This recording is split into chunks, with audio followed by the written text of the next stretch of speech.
नमस्कार मित्रांनो, welcome to S class education. आज आपण पाहणार आहोत 10th standard science part 2 chapter 1 heredity and evolution या चॅप्टरचा सेकंड पार्ट, ज्याच्यामध्ये आपण इव्हॉल्युशनला सुरुवात करतोय. आय होप की तुम्ही प्रिव्हियस पार्ट पाहिला असेल. याच्यामध्ये आपण कंप्लीट हेरिडिटीला कव्हर केलं होतं. ट्रान्सलेशन, ट्रान्सक्रिप्शन, ट्रान्सलोकेशन, म्युटेशन वगैरे सगळ्या काही कॉन्सेप्ट्स आपण क्लिअरली पाहिल्या होत्या आणि नोट्स टेलिग्रामवरती तुम्हाला पाहायला मिळतील. सो नक्की तो व्हिडिओ पहा. आता आपण पाहणार आहोत इव्हॉल्युशन. तर सगळ्यात पहिली गोष्ट म्हणजे हे जे काही क्वेश्चन्स आहेत या सगळ्याचे आन्सर्स तुम्हाला चॅप्टरच्या एंडपर्यंत आरामात पाहायला मिळतील, त्याच्यामुळे आपण इथे लक्ष द्यायला नको. आता आपण सुरुवात करूया इव्हॉल्युशनकडे. तुम्ही असं करू शकता की पूर्ण चॅप्टर झाल्यानंतर ट्राय करा की याचे आन्सर्स तुम्हाला येत आहेत का, कारण आले पाहिजेत. आणि जर नाही आले तर मग मी तुम्हाला याचे आन्सर्स टेलिग्रामवरती मेसेज करून सांगेन. तुम्ही मला मेसेज देखील करू शकता. टेलिग्रामचा डिस्कशन ग्रुप पण मी ऑन केलेला आहे. ठीक आहे. सो आता इव्हॉल्युशन म्हणजे काय, तुम्ही हे ऐकलं असेल की सगळ्यात पहिल्यांदा आपण माकडं होतो, म्हणजे असं म्हटलं जातं की आपण माकडं वगैरे होतो. बट हळूहळू जे आहे तर त्या माकडांचा माणूस बनला. मग हे कसं झालं, म्हणजे माकडाला शेपूट असते, माकड असं ताट वगैरे उभं राहून चालू शकत नाही, बसू शकत नाही, त्याच्या अंगावरती प्रचंड केस असतात. मग त्या माकडाचा आपल्यासारखा माणूस कसा काय बनला, तर बेसिकली ही जी प्रोसेस आहे याच्यामध्ये बरेचसे बदल होत गेले. आणि असं झालं का की काल आपण माकड होतो आणि आज लगेच माणूस बनलो, नाही. याच्यामध्ये प्रचंड वेळ गेला, खूप बदल होत गेले आणि यालाच आपण म्हणतो इव्हॉल्युशन. म्हणजेच जे काही हळूहळू होणारे बदल आहेत कोणामध्ये, लिव्हिंग ऑर्गॅनिझम्समध्ये, त्यालाच आपण म्हणतो इव्हॉल्युशन. म्हणजे इव्हॉल्युशन म्हणजे दुसरं काहीच नाहीये. आपल्या माकडापासून माणूस बनणं ही जी प्रोसेस आहे त्यालाच आपण म्हणतो इव्हॉल्युशन. बट हे चेंजेस ग्रॅज्युअल होते, हळूहळू झाला ना. म्हणजे हळूहळू केस निघाले, हळूहळू आपली बॉडी इरेक्ट व्हायला सुरू झाली, हळूहळू आपलं ब्रेन डेव्हलप झालं. ठीक आहे, जॉ वगैरे आतमध्ये गेला. सो बेसिकली ही जी काही प्रोसेस होती ती ग्रॅज्युअल होती, हळूहळू होत होती कोणामध्ये, लिव्हिंग ऑर्गॅनिझम्समध्ये. आणि प्रचंड वर्ष चालत होती ही प्रोसेस. सो त्यालाच आपण काय म्हणतो, evolution. So evolution is a gradual change occurring in living organisms over a long duration, and this is a very slow going process through which development of organisms is achieved. आणि ह्याच्यामुळे काय झाली, development झाली, apps बनले, apps नंतर humans बनले किंवा human like animals बनले, मग ह्युमन्स बनले. सो ही डेव्हलपमेंट होत गेली. सो इव्हॉल्युशनमुळे काय होते, डेव्हलपमेंट होते. कोणाची, ऑर्गॅनिझम्सची. कशी, स्लो चेंजेसच्या हेल्पने. किती काळासाठी, खूप काळासाठी. ठीक आहे. सो याला आपण काय म्हणतो, evolution. So all the stages in changes occurred in various components ranging from stars and planets in space to the species due to changes in specific characters of कुठे वाचत गेली मी, in space to the biosphere present on the earth should be included in the study of evolution. तुमचं पण असं होत असेल ना, म्हणजे ही लाईन वाचली की ही खाऊन टाकायची, डायरेक्ट खाली यायचं. बट जोक्स अपार्ट, याचा अर्थ काय होतो की म्हणजे प्लॅनेट्स आल्यापासून किंवा स्टार्स असल्यापासून प्रत्येक स्टेजमध्ये किंवा प्रत्येक ठिकाणी इव्हॉल्युशन होत आहे. प्रत्येक ठिकाणी काही ना काहीतरी चेंजेस होत आहेत. ठीक आहे. अर्थवरच्या प्रत्येक, तुम्ही बायोस्फिअर ऐकलं असेल. ठीक आहे. बायोस्फिअर म्हणजे ज्या ठिकाणी सगळे लिव्हिंग ऑर्गॅनिझम्स असतात त्या अर्थच्या भागाला आपण बायोस्फिअर म्हणतो. तसंच सेम ॲटमॉस्फिअर पण असतं. ठीक आहे. सो बेसिकली हे जे रिजन आहे किंवा हा जो बायोस्फिअर आहे त्या ठिकाणी प्रेझेंट असणारे जे सगळे ऑर्गॅनिझम्स आहेत त्या प्रत्येकामध्ये काहीतरी बदल होतात आणि हे प्रत्येक जण इन्क्लूड आहे इव्हॉल्युशनच्या अभ्यासामध्ये.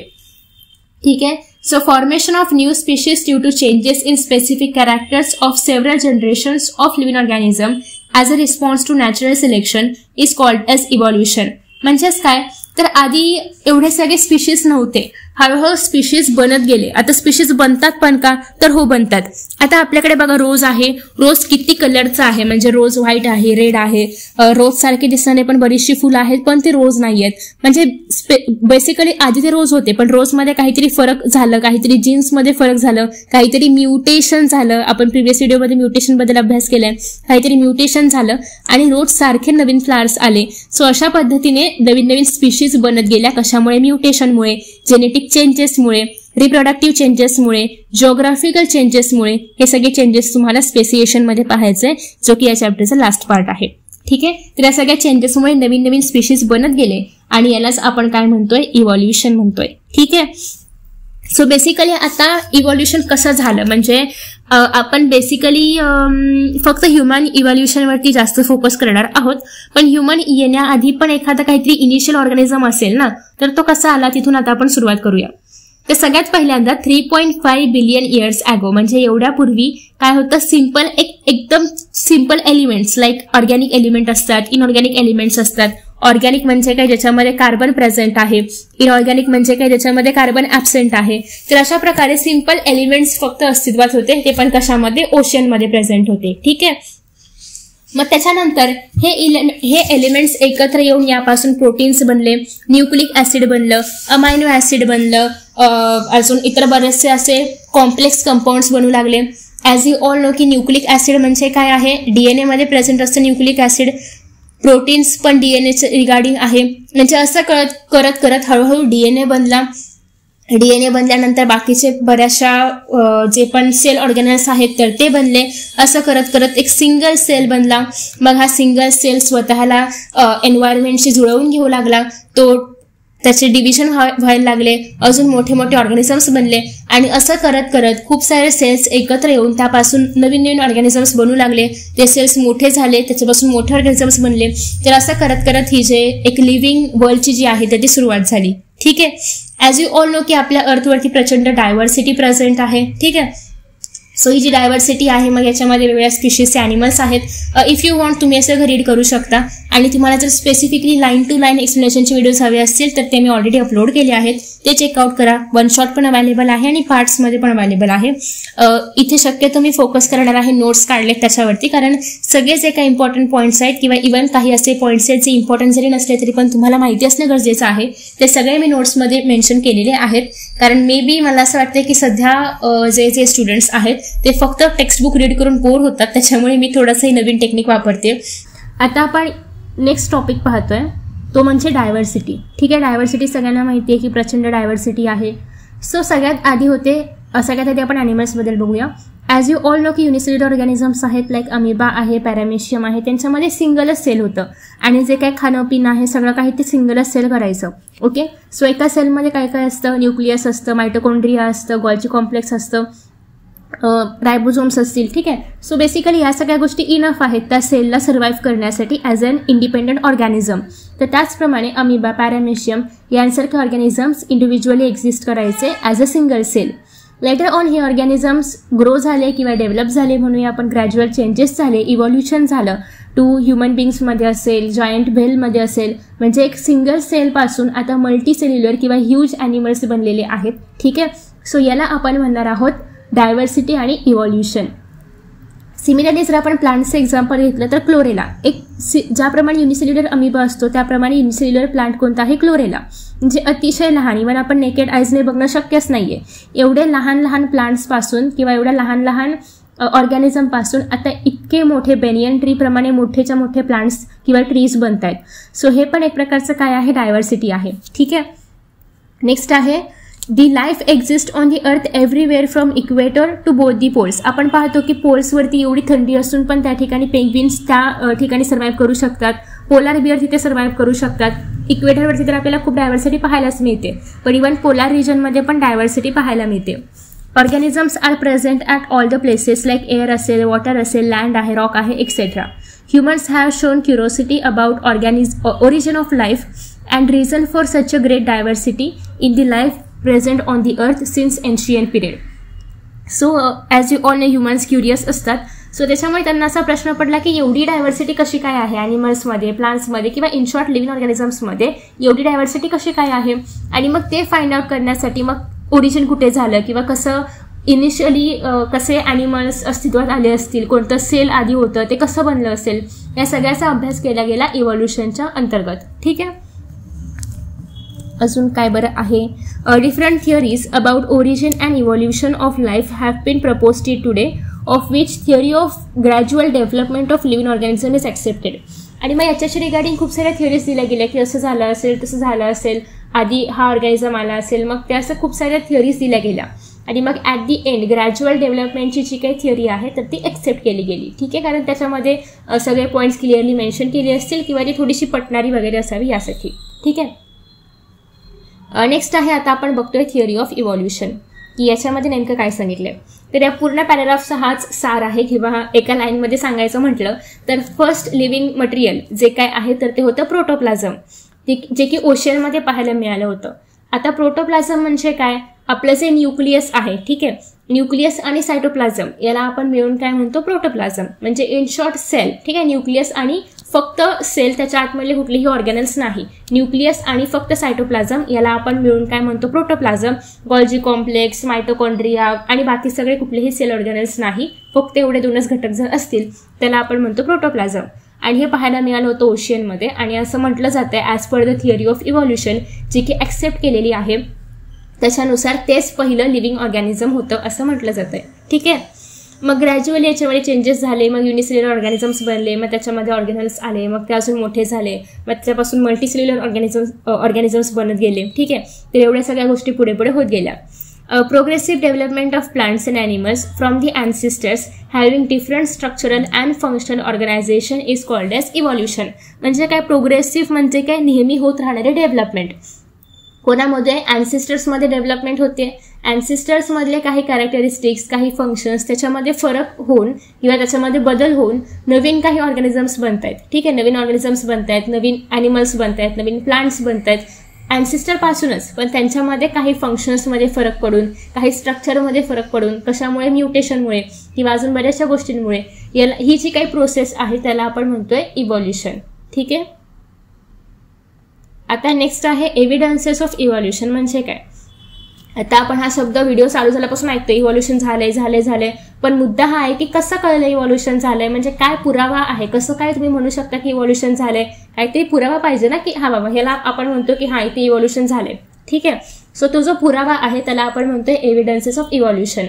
तर एव्हिडन्सेस ऑफ इव्हॉल्युशनचा मेन मुद्दा काय आहे, म्हणजे हे एव्हिडन्सेस काय प्रूव्ह करू इच्छितात.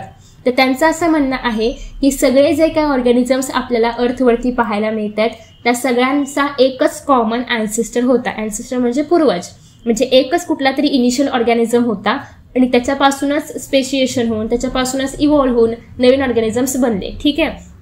सो या सगळ्या एव्हिडन्सेसचं सांगायचा मोटो हाच आहे किंवा मोटिव्ह हेच आहे की सगळ्यात सुरुवातीपासून एकच ऑर्गॅनिझम होतं आणि या सगळ्यांचं ॲन्सेस्टर म्हणजे पूर्वज काय आहे, कॉमन आहे, ठीक आहे. सो असे 6 एव्हिडन्सेस आहेत. छान तुम्हाला इथे एक माइंड मॅप प्रमाणे पाहायला मिळते. हे सगळे नोट्स तुम्हाला टेलिग्रामवरती पाहायला मिळणार आहेत.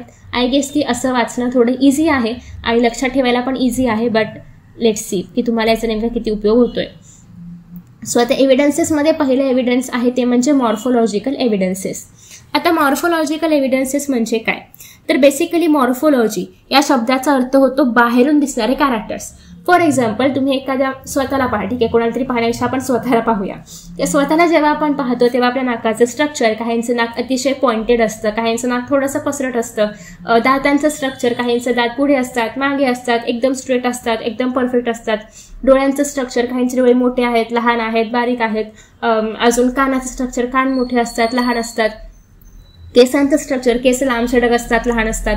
सो बेसिकली हे जे काही कॅरेक्टर्स आपण इझिली पाहू शकतो त्याला आपण म्हणतो मॉर्फोलॉजिकल कॅरेक्टर्स. इन शॉर्ट जे एक्सटर्नल कॅरेक्टर्स आहेत, कानाचं स्ट्रक्चर, नाकाचं, तोंडाचं, हाताचं, पायाचं, जे काही स्ट्रक्चर आपण समोरासमोर पाहू शकतो किंवा एक्सटर्नल कॅरेक्टर्स आपण पाहू शकतो त्याच्या स्ट्रक्चरला किंवा त्याच्या अभ्यासाला आपण म्हणतो मॉर्फोलॉजी, ठीक आहे. आता तुम्ही जर हे 3 ॲनिमल्स पाहिले तर बघा, हे जे डॉग आहे याचं पण नाक असं पुढे आहे, याचं पण नाक पुढे, याचं पण नाक पुढे आहे, ठीक आहे. याचे पण कान अशाच पॅटर्नचे आहेत, सेम पॅटर्नचे कान आहेत. डोळे पण असे मागे गेलेले आहेत, याचे बघा याचे असे मागे गेलेले आहेत, या दोघांचे पुढे आहेत, ठीक आहे. म्हणजे बेसिकली इव्हन ॲनिमल जरी डिफरंट असला तरी पण कानाच्या, नाकाच्या, डोळ्याच्या स्ट्रक्चरमध्ये आपल्याला सिमिलॅरिटीज पाहायला मिळतात. याचा अर्थ असा होऊ शकतो का की या दोघांचे पण ॲन्सेस्टर सेम असेल, तर अर्थात होऊ शकतो, कारण या लोकांचे मॉर्फोलॉजिकल कॅरेक्टर सेम आहे. म्हणजे मे बी आधी एकच ॲनिमल असणार, त्याच्यामध्ये काहीतरी स्पेशिएशन झाले, काहीतरी म्युटेशन झाले आणि मग हे दोघं वेगळे नवीन नवीन ॲनिमल्स म्हणून उदयाला आले, असं पण होऊ शकतं. सो तेच त्यांना सांगायचं आहे ॲनिमल्सबद्दल. सेम जर तुम्ही प्लांट्समध्ये पाहिलं तर बघा, आंबा आहे, चिकू आहे, दोघांमध्ये पण जर आपण लीफचं स्ट्रक्चर पाहिलं तर दोन्ही पण लीफच्या मध्ये एक मिड रिब आहे, म्हणजे हे मोठेवालं रिब आहे, ठीक आहे. बाकीच्या ठिकाणी तुम्हाला रिब्स गेलेले पाहायला मिळतात. दोघांमध्ये पण रेटिक्युलेट व्हेनेशन आहे. लीफचा शेप पण थोडाफार सेमच आहे. लीफला सगळ्यांना पिटिओल आहे. तर बेसिकली हे जे सगळे स्ट्रक्चर्स आहेत लीफमध्ये पण आपण हे सगळे स्ट्रक्चर्स मॉर्फोलॉजिकल कॅरेक्टर्स म्हणू शकतो, कारण आपण ते पाहू शकतोय, ठीक आहे. सो हे सगळे जे कॅरेक्टर्स आहेत ते सेम असल्यामुळे आपण असं म्हणजे हा जो अभ्यास आहे तो असा इंडिकेट करतोय की यांचं ॲन्सेस्टर पण सेम होतं. सो तेच यांना सांगायचं आहे की सेम एक्सटर्नल कॅरेक्टर्स असल्यामुळे यांचं ॲन्सेस्टर काय असलं पाहिजे, कॉमन असलं पाहिजे. दुसरं एव्हिडन्स आहे ते म्हणजे ॲनाटॉमिकल एव्हिडन्सेस. आता तुम्ही जर ही 4 स्ट्रक्चर्स पाहिले तर ह्युमनचे हँड पहा किंवा 4 लेग ऑफ ऑक्स पहा, पॅटॅजियम ऑफ बॅट पहा, फ्लिपर्स ऑफ व्हेल पहा. या सगळ्यांच्या बोनच्या स्ट्रक्चरमध्ये तुम्हाला जॉईंट्स पाहायला मिळतात, सेम ऑलमोस्ट सेम ठिकाणी जॉईंट्स पाहायला मिळतात. इवन यामधला प्रत्येक ॲनिमल या प्रत्येक ऑर्गनचा वापर वेगळ्या पद्धतीने करतोय. आपण हाताचा वापर वस्तू उचलणं लिहिण्यासाठी करतोय, तसं बैल त्याच्या पुढच्या पायाचा उपयोग चालण्यासाठी करतो, पळण्यासाठी करतो, पॅटॅजियम उडण्यासाठी करतं, ठीक आहे. व्हेलचं जे फ्लिपर आहे तर ते पोहण्यासाठी करतं. म्हणजे कोणाचंही जे फंक्शन आहे तर ते सेम नाहीये, पण यांचं स्ट्रक्चर मात्र सेम आपल्याला पाहायला मिळते. स्ट्रक्चरमध्ये सिमिलॅरिटीज पाहायला मिळतात, जॉईंट्समध्ये असेल, बोनच्या स्ट्रक्चरमध्ये असेल. सो याच्यावरून अगेन हेच इंडिकेट होतंय की यांचं ॲन्सेस्टर काय असलं पाहिजे, कॉमन असलं पाहिजे. आता याच्यावरती प्रश्न कसे येतात, तुम्हाला हा डायग्राम दिला जाईल आणि खाली विचारलं जाईल की हे जे डायग्राम आहे किंवा हा जो डायग्राम आहे हे कुठल्या प्रकारच्या एव्हिडन्सला रिप्रेझेंट करणार आहे किंवा त्या एव्हिडन्सचा मूळ ऑब्जेक्टिव्ह काय आहे. तर हे सांगायचं आहे की सिमिलॅरिटीज असल्यामुळे बोन्समध्ये किंवा जॉईंट्समध्ये सिमिलॅरिटीज असल्यामुळे सगळ्यांचा ॲन्सेस्टर कोण आहे, कॉमन आहे. ठीक आहे, हे अल्टिमेट आपला ऑब्जेक्टिव्ह आहे की हे मेन आपल्याला दाखवून द्यायचं आहे की सगळ्यांचा ॲन्सेस्टर सेम आहे. ठीक आहे, done. After that next third one काय आहे, वेस्टिजियल ऑर्गन्स. सगळ्यांना अक्कलदाढ माहिती आहे का? अक्कलदाढ युजली 17 to 25च्या एजमध्ये किंवा कधी कधी लेट पण होऊ शकते, कधी कधी लवकर पण येते. सो या एज ग्रुपमध्ये मोस्टली अक्कलदाढ वगैरे येते. तर अक्कलदाढ काय आहे, तर मे बी तुम्हाला माहिती असेल तर आपल्याकडे जे दाढा आहेत, दाढा म्हणजे सगळ्यात शेवटचे दात जे आहेत, तर त्या 2 मोठ्या दाढा आहेत, त्याच्या आधी 2 छोट्या दाढा असतात. सो त्याच्या शेवटच्या 2 मोठ्या दाढा आहेत, त्यांच्या अगदी मागे अजून एक दाढ येते, म्हणजे खाली 2 दाढा आणि वरती 2 दाढा, अशा अजून 4 दाढा येतात. त्याला आपण म्हणतो त्याला आपण म्हणतो विस्डम टीथ. हे सगळ्यांना येतं असं काही नाहीये, काहींना येतं, काहींना येत पण नाही, काहींना खूप लवकर येतं, डिपेंड्स. ठीक आहे, मग आता या दाढा आल्या काय नाही आल्या काय काहीच फरक पडत नाहीये. म्हणजे आपण खाणं थांबवतोय का, आपण बोलणं थांबवतोय का, म्हणजे काही फरकच नाही पडत आहे ना त्या दाढा आल्या काय नाही आल्या काय. सो असे जे ऑर्गन्स आहेत ज्यांच्या असण्याने नसण्याने काही फरक पडत नाहीये किंवा त्यांचा आपल्याला फारसा काही उपयोग नाहीये. इव्हन त्या दाढा आल्या तरी पण मोस्टली आपण त्या दाताने खात नाही किंवा कारण एवढ्या आतमध्ये कसं खाणार आपण, राईट. म्हणजे आपण युजली आपल्या प्री मोलर्स पर्यंत किंवा लयतल्या मोलर्स पर्यंत खातो. ठीक आहे, एवढ्या आतमध्ये तसंही कुठला पार्टिकल आपण चावत नाही. सो मे बी त्या आल्या काय नाही आल्या काय काहीच फरक पडत नाही आपल्याला. सो हे ऑर्गन्स आपल्यासाठी तसं पाहायचं म्हटलं तर युजलेस आहेत. ओके, सो असे ऑर्गन्स जे की डिजेनरेटेड आहेत. आता काहींच्या दाढा काय होतात, अर्ध्या येतात आणि परत येतच नाहीत. सो त्या काय होतात, अंडर डेव्हलप्ड राहतात. सो डिजेनरेटेड असतील, अंडर डेव्हलप्ड जे काही युजलेस ऑर्गन्स आहेत आपल्या बॉडीमधले, त्याला आपल्या म्हणजे सगळ्याच ऑर्गन्सच्या बॉडीमधले, त्याला आपण म्हणतो वेस्टिजियल ऑर्गन्स. ठीक आहे, मग तुम्ही म्हणाल मग या दाढा काय येत आहेत, म्हणजे काहींना येत आहेत काहींना नाही येत आहेत. तर बेसिकली या आधी यायच्या आधी आपण काय होतो, एप्स होतो, त्याच्या आधी आपण मंकी टाईप ॲनिमल्स होतो. सो तेव्हा या दाढा उपयोगी होत्या, कारण तेव्हा आपण किती पण कडक पदार्थ खात होतो, आपण शिजवून वगैरे फूड खात नव्हतो, आपण जे पण झाडाला येईल ते कडक पण खात होतो, राईट. सो ते ब्रेकडाऊन करण्यासाठी त्या दाढांचा उपयोग व्हायचा. म्हणजे याचा अर्थ तेव्हा या दाढा उपयोगी होत्या, पण हळूहळू हे आपण यूजच करत नाही. आता मी यूज करत नसल्यामुळे तो आता एक काय म्हणूया आपण युजलेस ऑर्गन बनलाय किंवा डिजनरेट होण्याच्या मार्गावरती आहे. ठीक आहे, मग अजून एक काही वर्षांनी आपण जर पाहायचं म्हटलं तर एक 4-5 पिढ्यांनी कोणालाही विजडम तिथंच येणार नाहीत, असं पण होऊ शकतं. ठीक आहे, सो बेसिकली हा ऑर्गन नंतर नष्ट पण होऊ शकतो. सिमिलरली आपल्या बॉडीमध्ये अपेंडिक्स सगळ्यांना माहिती असेल. बघा इथे अपेंडिक्स असतं, इथे विजडम टीथची पण लोकेशन दिलेली आहे. तर या ठिकाणी हे जे अपेंडिक्स आहे याचा पण असल्याने नसल्याने आपल्याला काहीच फरक पडत नाही. उलटं काहींचं अपेंडिक्स जे आहे ते फुगतं किंवा फुटतं सुद्धा, मग त्याचं ऑपरेशन करून ते रिमूव्ह करावं लागतं. बट याचं असण्याने किंवा नसण्याने आपल्याला काही फरक पडत नाही. ठीक आहे, बट जे रुमिनंट्स आहेत किंवा जे रवंथ करणारे प्राणी असतात त्यांच्यामध्ये मात्र हे अपेंडिक्स उपयोगाचं आहे. ठीक आहे, त्याच्यामुळे सगळ्या मॅमल्समध्ये अपेंडिक्स आहे, बट काहींना ते उपयोगाचं आहे काहींना नाही आहे. जसं की फॉर एक्झाम्पल आपल्या बॉडीमध्ये ते वेस्टिजियल ऑर्गन आहे. सिमिलरली आपले जे इयर पिना म्हणजे आउटर इयरचे जे काही मसल्स आहेत त्याचं पण आपल्याला काहीच यूज नाही. आपण असे कान हलवतो का ऐकण्यासाठी वगैरे नाही, आपण डिरेक्टली मान हलवतो. बट जे मंकीज वगैरे आहेत ते कान हलवतात, त्यांचे कान हलते असतात, मग त्यांना ते कान हलवण्यासाठी इयर पिनाचे मसल्स उपयोगी ठरतात, जे की आपल्याला काहीच उपयोगाचे नाही आहेत. ठीक आहे, सिमिलरली बॉडी हेअर्स तसं पाहायचं म्हटलं तर आता आपण कपडे वगैरे घालतो, त्याच्यामुळे बॉडी हेअर्सचा काही उपयोग नाही आहे. बॉडी हेअर्स का होते तर आपल्याला थंडीपासून संरक्षण करता यावं, उन्हापासून आपल्या स्किनचं संरक्षण व्हावं, या सगळ्या रिझनसाठी बॉडी हेअर्स असतात. सो ॲनिमल्सला असणं ठीक आहे, पण आता आपल्याला त्या बॉडी हेअर्सचा काही उपयोग नाही आहे. त्याच्यामुळे काहींमध्ये बॉडी हेअर्सची ग्रोथ जास्त असते, काहींमध्ये नसते, काहींमध्ये तर अजिबातच नसते. Depends upon person to person. So अशाच पद्धतीने ते काही उपयोगाचं नाही आहे, तर ते आता वेस्टिजियल ऑर्गन झालं. ओके. कॉकिक्स पण म्हणजे टेलबोन, आपल्याला पण थोडासा अंश आहे टेलबोनचा, सगळ्याच मोस्टली ह्युमन्सला असतो, पण आता त्याचा काही उपयोग नाही. आपली टेल तर निघून गेली कधीच. मग त्याच्यामुळे हे काही एव्हिडन्सेस बाकी आहेत आणि याच्या आधारावर आपल्याला कळतंय की टेलबोन होतं, म्हणजे अर्थात कितीतरी वर्षांपूर्वी, करोडो वर्षांपूर्वी ह्युमन्स जेव्हा तेव्हा अस्तित्वात नव्हते किंवा ज्याच्यापासून ह्युमन्स बनलेले आहेत त्यांना मात्र टेल असणार आहे, त्यांना मात्र अपेंडिक्सचा यूज असणार आहे, त्यांना इयर पिनाचा यूज असणार आहे. मग त्याच्यावरून आता ह्युमन बिंग बनलंय हे आपल्याला या सगळ्या वेस्टिजियल ऑर्गन्सच्या एव्हिडन्सेसमुळे कळतं. ठीक आहे. सो आता हे वेस्टिजियल ऑर्गन्स आपल्यासाठी वेस्टिजियल आहेत, पण या काही ॲनिमल्ससाठी वेस्टिजियल नाही आहेत. ठीक आहे. आता आफ्टर दॅट नेक्स्ट तुम्हाला हवं तर तुम्ही हे सगळं रीड करू शकता, मी सगळ्या गोष्टी तुम्हाला सांगितलेल्या आहेत. नेक्स्ट आहे पॅलेंटोलॉजिकल एव्हिडन्सेस. आता पॅलेंटोलॉजिकल एव्हिडन्सेस म्हणजे काय तर तुम्हाला माहिती असेल की असं म्हणतात की डायनासोरच्या आता खूप साऱ्या थिअरीज आहेत कसं नष्ट झालं ते, पण एक अशी पण थिअरी आहे की खूप मोठ्या प्रमाणामध्ये बर्फ पडला होता, खूप थंडी होती आणि डायनासोर्स त्या थंडीमध्ये सर्व्हाइव्ह नाही करू शकले म्हणून ते नाश पावले. ठीक आहे. मग आता नाश पावले तर त्यांचे कुठेतरी स्केलेटन जमिनीमध्ये पुरले गेले असणारच ना ऑब्व्हियसली. आता एक थर आहे बर्फाचा, त्याच्यावर ते सर्व्हाइव्ह नाही करू शकले, त्यांचं सपोज त्या ठिकाणी सगळा नाश झाला, वरून एक थर आला बर्फाचा, कुठल्या तरी थरावरती त्यांची हाडं पाहायला मिळतीलच ना. सो ते जे काय अशा पद्धतीचे अवशेष पाहायला मिळतात त्याला आपण म्हणणार आहोत फोसाइल्स म्हणणार आहोत. ठीक आहे. Similarly not only about dinosaur किंवा इतर प्राणी पण जेव्हा काहीतरी अर्थक्वेक येतं तेव्हा ते सगळे प्राणी जमिनीमध्ये असे ढकलले जातात, कारण अर्थक्वेकमध्ये जमीन अशी 2 पार्ट्समध्ये डिवाइड होते. सो सगळे ॲनिमल्स जमिनीच्या आतमध्ये जातात. मग आतमध्ये गेल्यानंतर त्यांचं मांस वगैरे जे आहे, मसल्स वगैरे जे आहे ते तर सगळे मायक्रोब्स खाऊन टाकतात, पण हाडं त्या मायक्रोब्सला नाही खाता येत.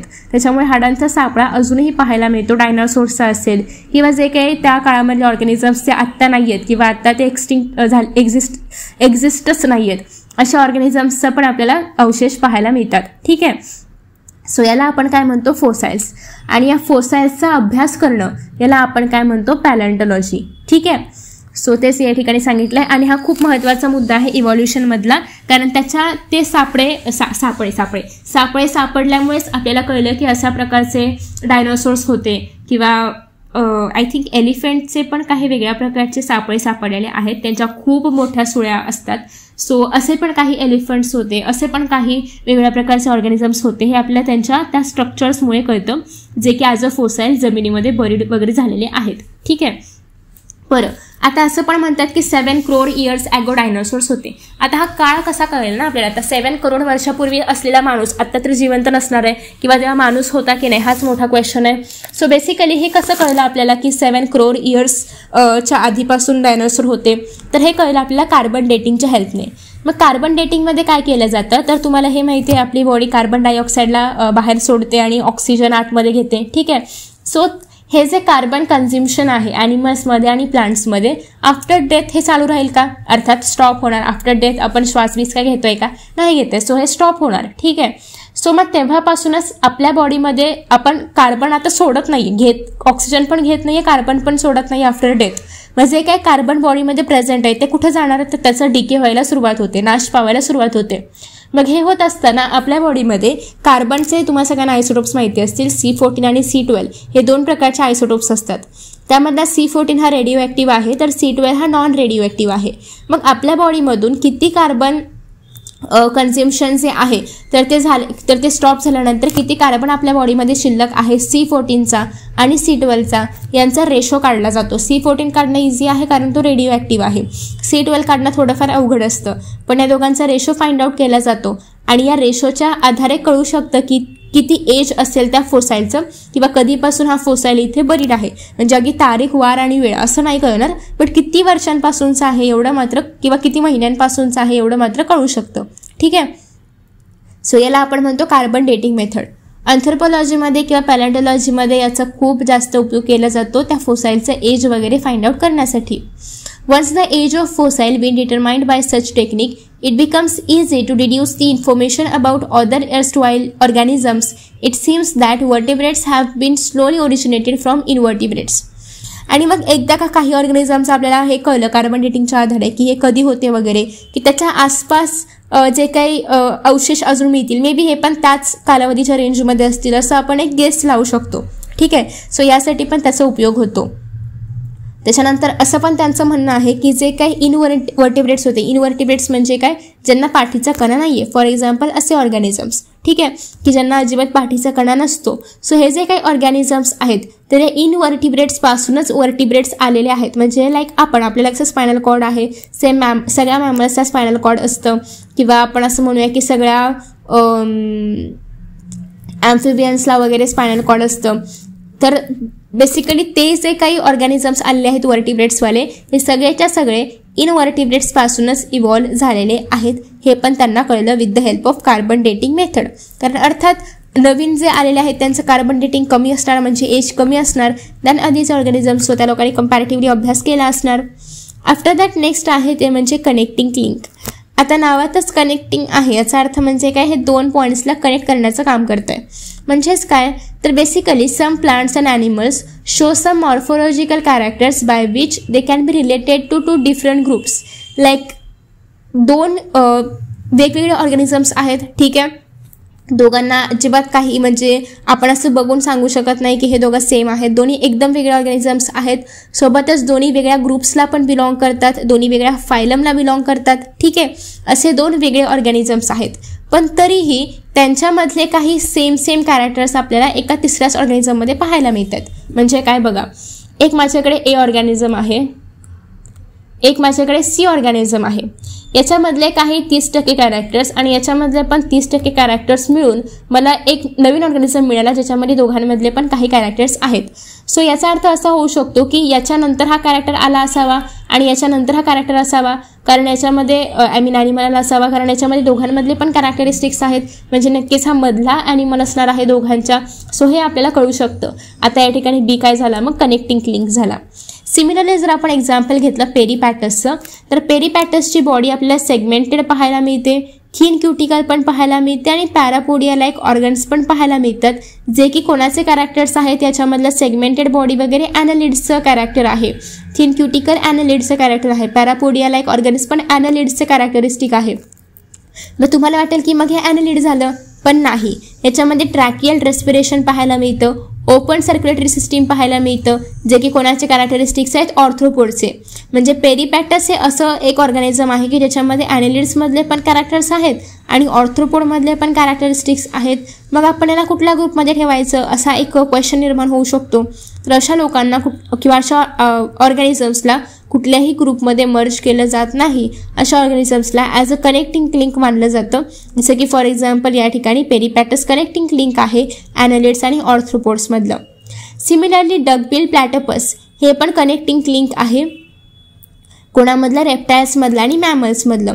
सो बेसिकली डकबिल्डमध्ये काय होतंय, it's like reptiles but show relationship with mammals due to presence of mammary glands and hairs.